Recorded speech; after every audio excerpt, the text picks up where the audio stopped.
সেদিন এক ছেলে আমারে বলছে কানতে কানতে, আমি অবাক, আসমান থেকে যেন পড়ছি।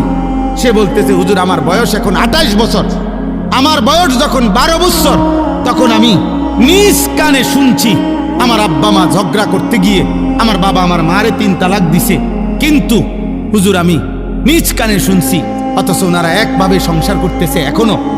আমি কি করতাম হুজুর আমি বুঝি না।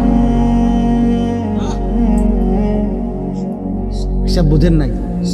ওই ছেলে বলতে, হুজুর আমার এখন দিনের বুঝ আসছে, আমি এখন কি করবো হুজুর, আমি কিছুই বুঝতেছি না, আমি তো নিজ কানে শুনছি।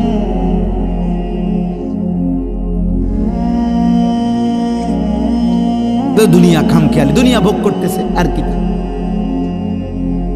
দুনিয়া আখেরাত দিয়ে করবো কি? আখেরাত দিয়ে করবে কি? আল্লাহ আমাদেরকে বুঝ দান করেন। অতএব আমার উদ্দেশ্য এই একটা কথাই বলা, আল্লাহ আমাদেরকে জীবন দিয়েছেন, অনস্তিত্ব থেকে আমাদেরকে অস্তিত্বে এনেছেন কে? আল্লাহ আমাদেরকে হায়াত দিয়েছেন আব্বা। সেই মালিক বলছেন, লিয়াবলুয়াকুম আইয়ুকুম আহসানু আমালা। কেন দিলাম হায়াত? এই রাত কেন দিলাম? এই দিন কেন দিলাম?